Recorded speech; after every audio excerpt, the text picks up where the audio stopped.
Hello, and welcome to the Trans Agenda, a podcast by Trans Clinique. I'm your host, Nico, and I'm a trans man, and my pronouns are he and they. Every Thursday at 6 p.m. Pacific Standard Time, we'll be right here talking about the Trans Agenda. In this podcast, we'll delve into the unique challenges and experiences of trans folks, highlighting the voices of those who have lived it themselves.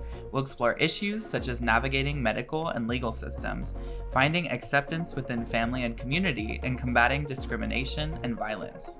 Our guests will share their personal stories and expertise, providing valuable insights and perspectives on this often misunderstood aspect of the human experience. Join us as we strive to educate, inform, and advocate for trans rights and visibility. Hello, and welcome to the Trans Agenda. My name is Nico, and I'm your host, and I'm here with Paloma. Hello. Paloma, do you want to introduce yourself and tell us who you are? Of course. Thank you, Nico. Hi, everyone. My name is Gris Paloma Iris. You can call me Paloma. My pronouns are she and they. And I might be saying too much, but I'm the media director here at the Connie Norman Transgender Empowerment Center, where we're filming in the studio for the Flux Studio. And I'm also the media director with Flux. Awesome. I do have some questions. So the Connie Norman Transgender Empowerment Center, how did you get involved with working here? Like, what has been your experience, as much as you could say? For sure. I got involved with the Connie Norman in 2021. In 2020, I went to the Halloween party that Flux threw because a community member invited me out and she kind of took me under her wing. So introduced me to a whole world of trans and non-binary people, and I realized that this was a recurring thing. They were talking about meetings. So the woman that invited me, elder femme Carolina Lynn icon in the community, literally was like, we should go, you can go to these meetings recurring. Like, it's not, it's open to all. So started volunteering. Flux is a event planning group that works under AIDS Healthcare Foundation, primarily to get people tested. So I was doing that work with the trans and non-binary community, the HIV positive and prevention community, and I was offered the position about 3 months following by Queen Victoria, who extended the role of being the media director at the Connie Norman, which is in practice the headquarters of Flux, if you will, the office spaces where Flux, that affinity of AIDS healthcare, is officed. So now it's been coming on 2 years of me working here and doing also the work of the media director at Flux, and I couldn't be more happy with this placement, with this positioning. So the media room, you're the media director, tell us, are you in production? How did you get your start? Tell us a little bit more about why you wanted to go into production.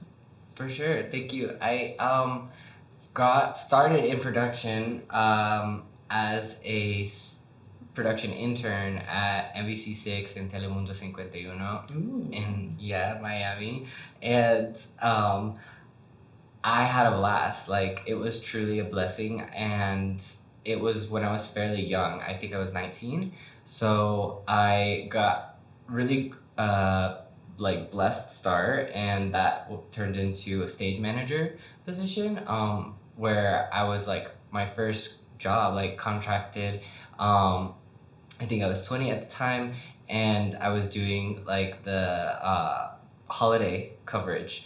So when folks are out of the studio, I was stepping into that production role. Mm-hmm. And since then, I have carried that knowledge of TV and media with me, and it's really helped when it comes to social media, because it's doing a lot of those elements on your own, being the director and the producer and the editor and all of that, and even sometimes the talent. But right. I did that originally and pursued media in school. I got a bachelor's in writing and English. Oh, cool. Thank you. And it helped me get the first social media jobs and audiovisual jobs that I did when I was first coming out of college and looking to work. I needed to work, but I started at a church randomly. Oh, how was that? It was good. It was actually really crazy because Was this like before or after your transition? This was right at the beginning of my transition. Wow, that's So, intense. Literally, yes. Yeah. It was an intense trans baby coming of age job, honestly. At a church, yeah. At a church of all places, at a Lutheran church. But I applied there because I had seen the job posting on the LGBTQ community org. At the time, I was living in Boulder, Colorado, and they had I think LGBT youth group that I was applying to work for. Didn't get that, but everything works for a reason. So eventually, I was checking their website again to see if any more job postings had happened. At the time, I was hating my job at Whole Foods. Like, I needed to get out of things. I've heard the things and the stuff about Whole Foods. Right? So, but it was in the middle of COVID, so it was really at that, like, peak of, okay, well, groceries are the one thing that are continuing on. So, did that for a moment, but needed to get back to things that actually stimulated me, like, were creatively fulfilling. So, I saw this job posting for an audiovisual manager, I think, at a church, and the pastor was a trans Latina woman.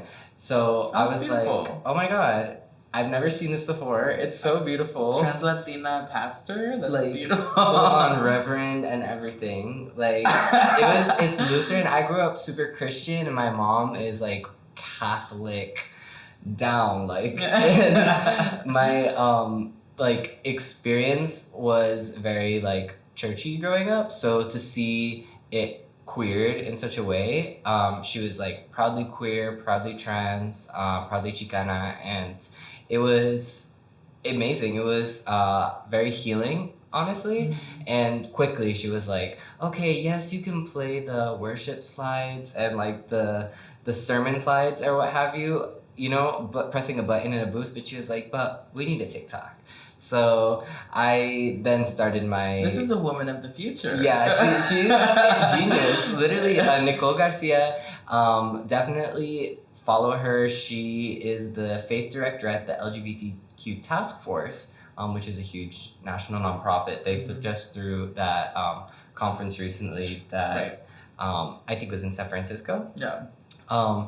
So she's really cool, and even let me into her like relationship with the church and like moving on from that institution to queer work or work in community, and like that was really powerful too. But I started social media work there in Colorado, and she connected me to trans pastors out here, lesbian bishops out here that continued that work. And yeah, since I was doing all of this media work, literally producing the TikToks fully from full inception to execution for queer clergy members, I then encountered Flux and the Connie Norman AHF, and here we are now. This is so interesting to me because something we actually haven't really talked about on the podcast is being queer and that intersection with religion. Because I feel like a lot of the time people come into the queer community with a lot of queer trauma around religion. And I wonder, it sounds like you've fortunately kind of been able to work through that, because personally I think spirituality is a beautiful thing, and not being able to experience that because of the systemic trauma that happens, like that's terrible. So I'd love to hear more about your experience as someone who grew up in the church and coming out as trans and what that was like. Most definitely. I mean, I totally relate to the people that are experiencing that trauma or are living in that trauma from church or growing up in a religious home. Because like I endured it too. I went to a Christian private school from 4th grade to 12th grade. Thank God for those founding years of public school. Really prepared me for this world. But Yeah. no, the time at the church school, which was also a mega church, like they're based out of California. They have campuses all over the world. Was insane a bit, and I had to live in the closet. So I was pretending to be a straight man, if you can imagine that, or straight boy, throughout all of like my time in school, like primary and secondary school. And it was funny because by 6th or 7th grade, I was coming to school like fully beat, like Yeah. foundation, contour, like it was those 2010 era of heavy like makeup. I love it. So I was really like caking it up, and nobody really like it was weird, like nobody questioned it. Some teachers were like, awful and brought it up asking, what are you doing this for? And I was like, oh my god, it's my acne. But really it was like me just wanting to express like gender, anything really, now that I look back on it. So after leaving that, the moment I graduated high school, I was like, never again, God, bye. Like church, I don't need you, all this stuff, because it was so traumatic and so like suffocating. If I came out, I would like lose my education, and not only my education, my friends. So that's intense. It was like very intense. And then I was like lucky enough to get a public education at university, and met queer people, met trans people. I remember moving in to the dorms, the first person that I saw that was like on my floor was a trans man. His name is Jay. We're still cool. He lives in Colorado now too. So I'm happy to have made that link. But they like immediately immersed me in like community. Right. And it helped me come out first, as queer, gay, and then eventually as trans. But like I had mentioned, it wasn't until working for a trans Latina woman that was a pastor of all things, that opened my eyes to understand that religion, God, spirituality, it is what you make it. Right. And if you want to show up in that space, you can. Like, nobody can tell you that you can't take up space, especially in a church. Like, we're all creation of God. Like according to this text, we all descend from the same place. So Right. I'm like, I was really open to that. And she also taught me a lot about Guadalupe. Yeah. That introduced my own like decolonizing of like God, capital G in the sky, big beard, like Sky Daddy. Sky Daddy. But like to tapping into like my own ancestry, and learning about like the histories that we then synchronize with God. So there's so much like overlap. And once she was really honest, and like she was like my tia at that point. She like asked me to refer to her as tia. Like I say titi, like Titi Nikki. Like she was explaining to me this story of Tonantzin, the Nahuatl goddess of like what is now associated with La Virgen de Guadalupe. And she was like, I'm dedicated to her, I'm not dedicated to the church. Coming from a faith leader who we were on our way to like some meeting with other churches to plan like a larger fundraising event or something, I was like, oh my god, like this woman is like radical, like right. It has a very like anti-colonial like idea about religion, and like that's beautiful. Exactly. So it are you took, religious like, now? I would say I'm spiritual, like you said. I find spirituality really beautiful. Like I agree with you, and I use different practices. I'm Puerto Rican descent, Boricua, like Taino. So those are the indigenous people of the Caribbean, and I've been really privileged to go to a lot of healing circles and ceremonies that are led by a teacher named Irka Mateo. She's Dominican and really pours a lot into learning the ways of like our family and our ancestors. And even though it is from a different country, different island, technically, there are a lot of commonalities, a lot of the same words too. So I like resonate a lot with that, and to this day incorporate a lot of work with the elements. Beautiful. You know, just on my own time. What do you feel like is next for you? Like, do you want to? It sounds like you're just a spiritual person, but do you want to bring that into your media stuff? Where do you want to go with your career? I love thinking about that. Thank you. Yeah. I you know, would truly love to pour more into spirit and into sharing about, you know, my love of God and the divine, and our ancestors, like out into my media, into my content, into what I produce, because originally, when I was really getting involved, like going live and making TikToks, like for myself personally, it started with reading tarot. So I was doing that to actually crowd fund for a film that I had written and directed and acted in, and was like, I'm gonna read tarot. Exactly, as we tend to do, as us multi-hyphenates continue to do. But I was like, I need money to pay for this crew and this cast and all this equipment. So I read tarot. Like, it was very Walter Mercado, Miss Cleo. Like, you come into the live, or like we set up an appointment and we make these like readings. Like, I'll do this tarot reading. And that was a lot of fun. Honestly, I became more like involved in like, I guess, more traditional media as I got older and got out of school and stuff. But I just appreciate you lighting that fire within me, because it's something that I do love to do. I mean, it's beautiful, honestly, and thank you for even reminding me to bring that in too. It kind of came up naturally, I feel like, but whenever it comes up, I'm like, oh, it's supposed to be here, that feeling.